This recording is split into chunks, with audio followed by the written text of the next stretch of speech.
Feel free to cheer on your favorite, Yama from Japan or Kelly from Idaho. I hear a lot of woo, but not a lot of names. Yama or Kelly? Both. They're going to go down for a practice touch here. Next time they go down, the match will start. So here we go. Shikite, practice touch. Yama in the black, Kelly in the white. Match number 1 of 5 matches. They're going to go hard, guys. This is a real match. Get ready. Push. Come on, Kelly.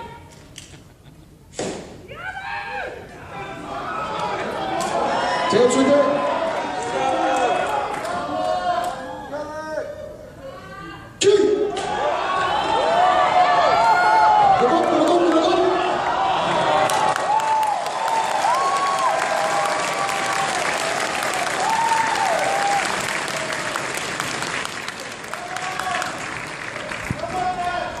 Yama wins!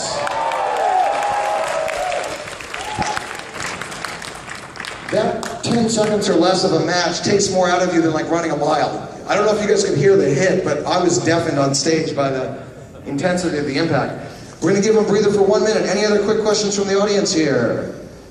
Here we go. Oh, here we go. I got you. So I know that in most professional sports, athletes have to have certain health concerns. They have to be worried about, like, football. There's the issue of concussions and stuff like that. What are some of the things that sumo wrestlers have to be aware of in order to be safe? Yeah, great question. So, in any sport there's a risk of injuries, and of course there are injuries in sumo, but one of the precautions they take to help avoid injuries is the excessive stretching, I shouldn't say excessive, but the great amount of stretching and all kinds of preparation with stretching, moving, and things like that to keep flexible. They want to keep limber. That's number 1. The second thing is, unlike in some martial arts, there's no punching and kicking, so there's not a lot of bloodshed. But the most common injuries are going to be joints, like ankles, knees, wrists, elbows. Sometimes you're going to get some whiplash in the neck if you hit head to head. A little bit of a recoil there. So the most common injuries are the joints. And, considering the amount of intense exercise they do, there's surprisingly few injuries. You see, a lot of times if you've been injured, you're going to wear a little bit of taping or protection on the injury. We'll do one more here. You said before that there's no punching and obviously no kicking. With the slaps, can you hit somebody like in the face or elsewhere, or there's rules against that? Are you preparing yourself to... Good question. So in amateur sumo, when we do a tournament in this country, for example, around the world in international amateur sumo, I'll talk about this in a second too, there is slapping up to the neck, basically. You're not supposed to hit the face. In pro sumo, there's no such limitation. So in pro sumo, the guys are slapping right in the face, the ears. A lot of the pro sumo wrestlers have cauliflower ears. So if you don't join the pros, which I don't necessarily recommend, you're not supposed to get slapped in the face. Great question. Talking about slapping, it's time...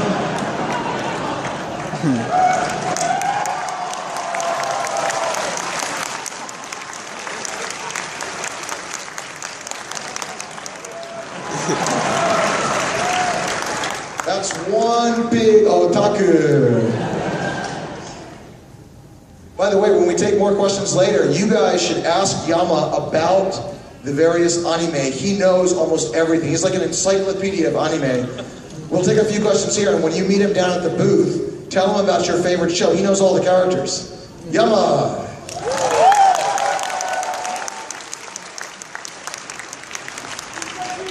All right, guys, time for match number 2, Yama or Kelly.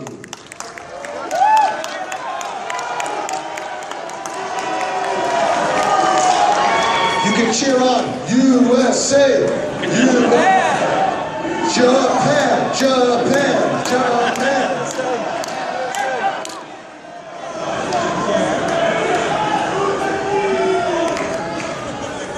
Here we go, guys. This is for real.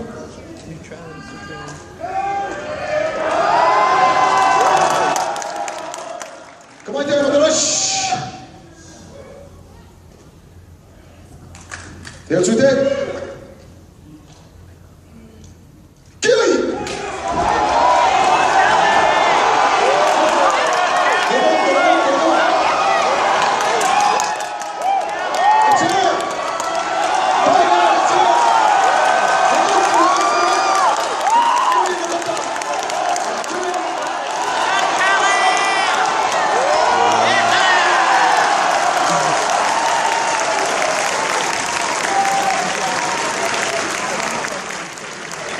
Kelly wins!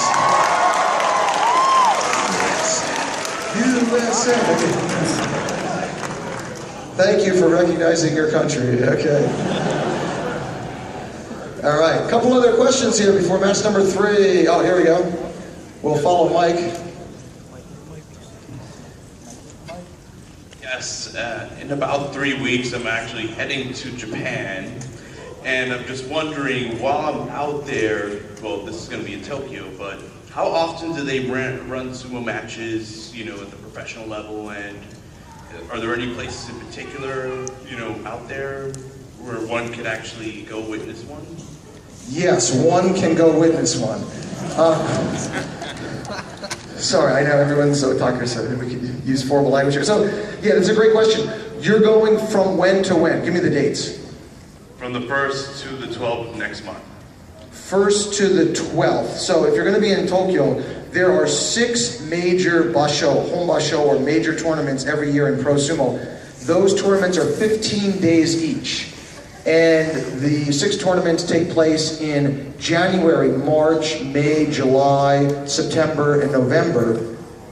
January, the only question is, they usually start the 2nd Sunday, I believe. Anybody have a calendar? What's the 1st Sunday of September? Let's see, that's going to be the 7th. Ooh, I think you're out of luck. I think the 1st day of the tournament in September is the 14th. 9月のね、場所は、秋場所はいつから始まる？知らない、大体。Yeah, so he said the 2nd Sunday. So it's going to start September 14th. You have to extend your stay just a few days, sir. But if you can't make the Pro Sumo tournament while you're there, you could look into observing a training perhaps. Talk to me later, I can give you information on possibly a chance to see some of the Pro Sumo guys training or seeing an amateur team. It would be a great experience. All right, one more question before match. I got you. Okay. I have a question. I don't know how the whole towel thing works, but how does it not unfold in the front? She doesn't know how the whole towel thing works. Okay, when you take a shower, you use a towel. Okay. This is not a towel. Let's have our model. Let's have Kelly come on up here. Kelly, let's be a model for this young lady. I want you to show the young lady your better side, please. Not your better side. Turn on. There we go.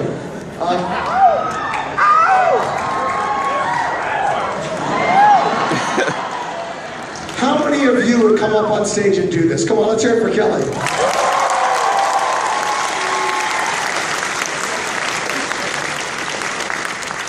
A few millimeters here or there and we'll be in trouble. So anyway, to answer your question, this is not a towel, all right? At least not the kind that we use. I don't know what kind of towels you have, but this is called, everyone, a mawashi.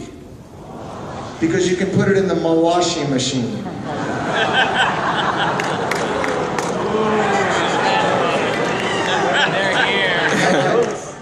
If we get this many boos at Otakon, imagine when we go to a sports type festival. All right.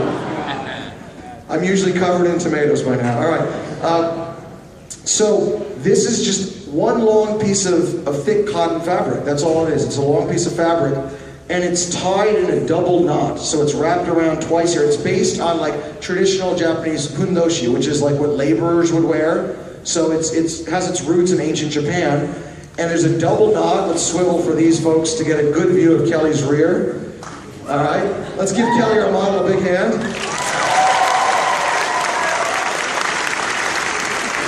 And the mawashi has a couple important points. One is that it is, very symbolic. It has a cultural significance because that's traditional Japanese wear or attire.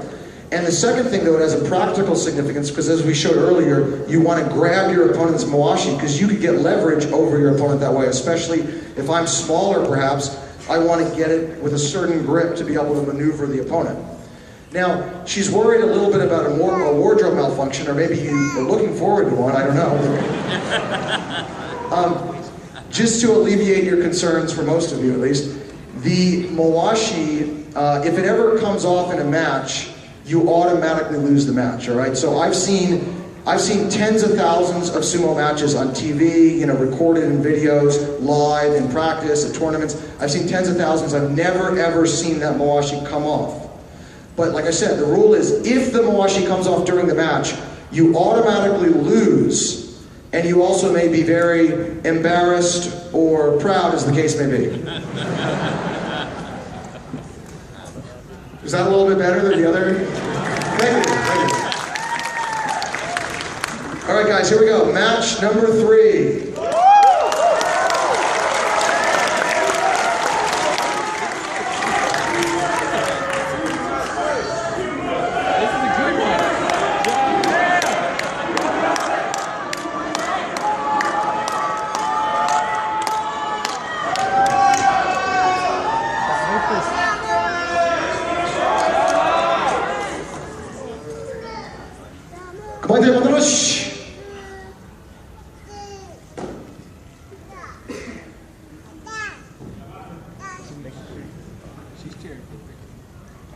It's okay.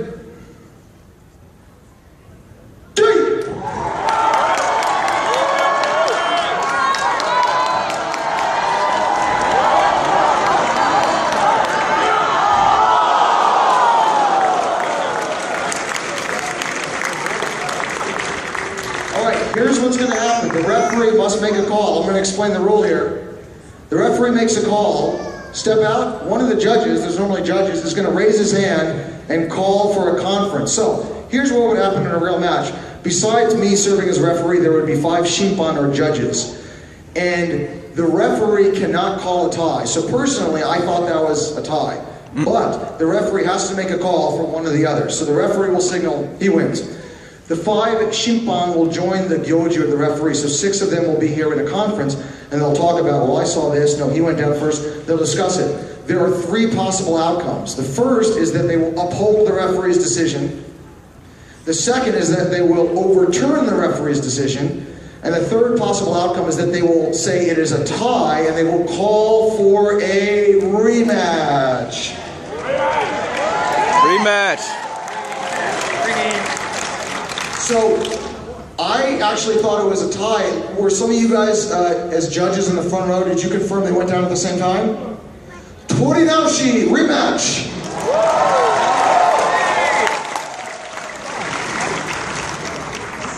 You guys, this is a very, very tight competition. They're going all out. So far, it's 1-1. In the third match, they tied. They're going to have to redo it, rematch Torinaoshi. Here we go, guys. Do you like Yama or Kelly?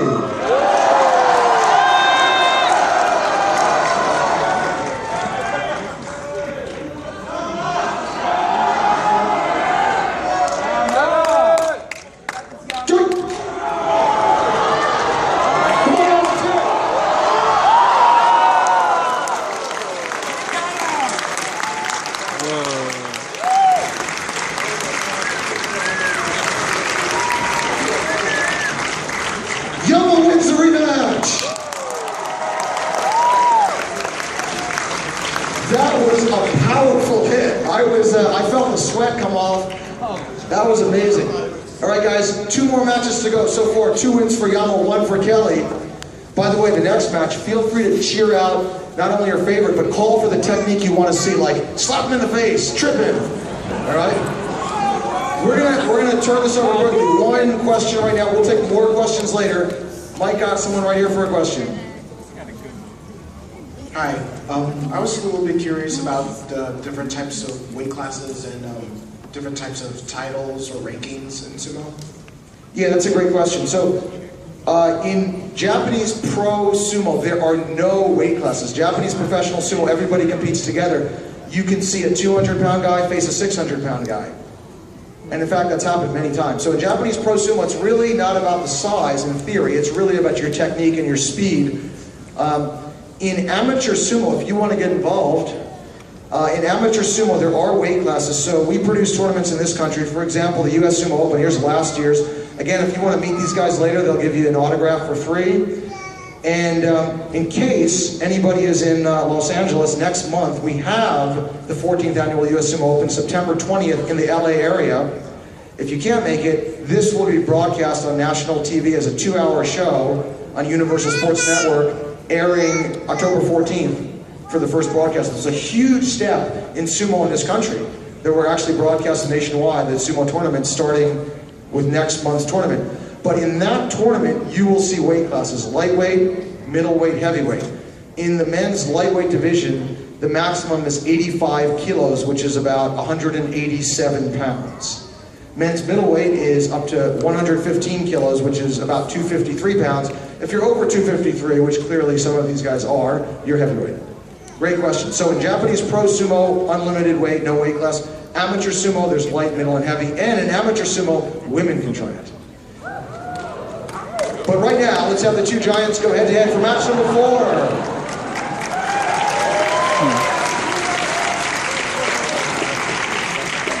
What technique do you want to see? Cheer out what you want to see, guys.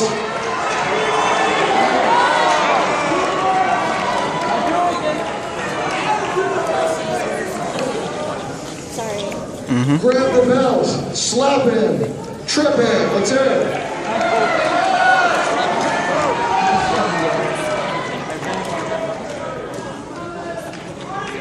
Match number 4. Push.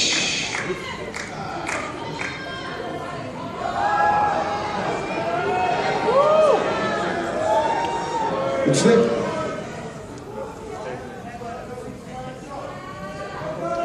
Do it.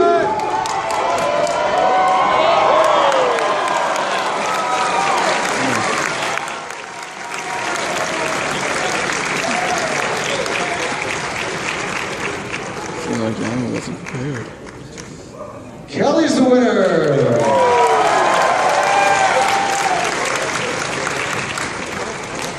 Wow, Kelly did a little sidestep at the beginning and he got inside and caught Yama off guard. You guys, I didn't expect this, but right now, after 4 matches, 2 wins each. It's all coming down to the final match. I already knew this was going to happen. And to make it close somehow. by the way, we can't get all the questions out. We'll get a few more questions after the final match. And if there's more stuff you want to talk about or ask, come meet the guys down at the booth afterwards. By the way, as I mentioned earlier, if you want to meet the guys at the booth right after this is a big chance. They'll autograph these for free. If you want to tell your friends you can crush a sumo wrestler with your bare hands, they'll autograph these dolls if you purchase these. And, let's see here, we have a number of different cool sumo t-shirts. This one has Yama's actual handprint. I think this is his size. Is that his size?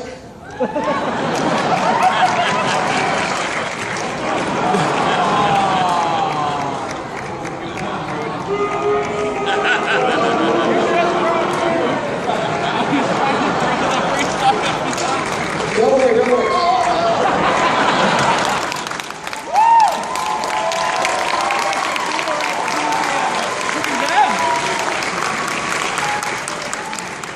What did I do? And finally, the most prized possession that you can get from a sumo wrestler in Japan. These are very, very popular in Japan, and the top champions all have these. Their fans all want to get these. These are each unique. This is what's called a tegata or a hand print. These were made, this is Yama's, for example, Kelly has his own. These were made one by one individually. The sumo wrestlers made each of these actually by hand.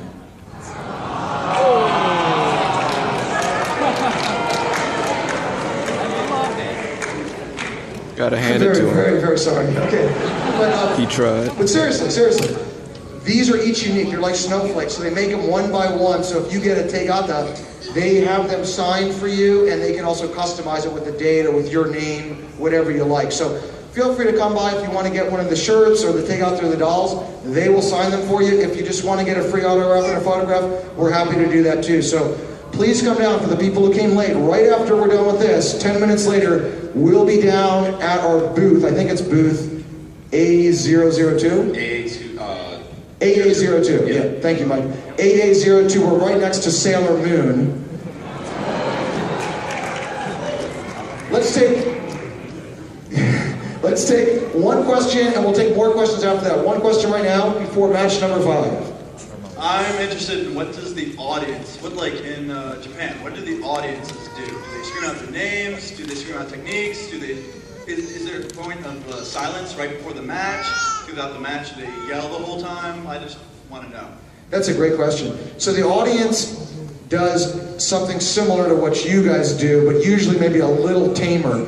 You guys at Otakon are pretty pumped up. You know, it's interesting. A lot of times they're cheering out the name. You know, they would say like, yo, they cheer out the name before the match. Usually right before the match it gets kind of quiet in the last couple seconds just before they go down. And then during the match there's often a lot of noise, but not so much. And then after the match, after someone wins, there's a lot. And the level, the number of decibels vary significantly depending on how popular the wrestler is. Some of the really popular guys get huge applause. Some of the ones who are a little bit more boring don't get a lot of support. By the way, these guys are both very popular, so give them all your support.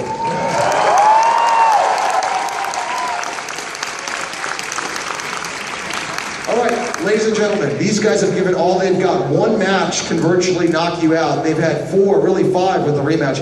This is the 5th and final match. In case you came late, 2 wins for Kelly, 2 wins for Yama. This match decides everything. Who will be the Otakon champion?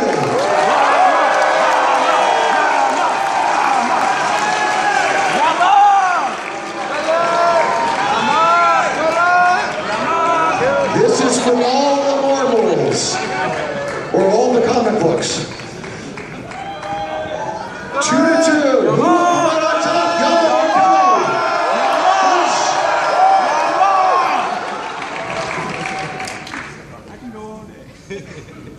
It's with it.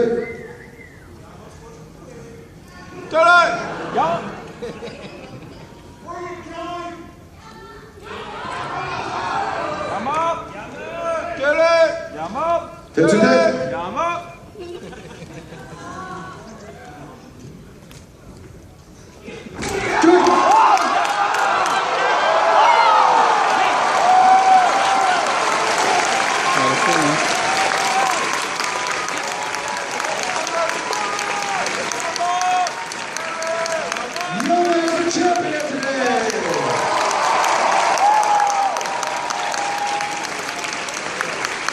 Good effort. Let's give 5-time U.S. Sumo champion Kelly a big hand. And Yama.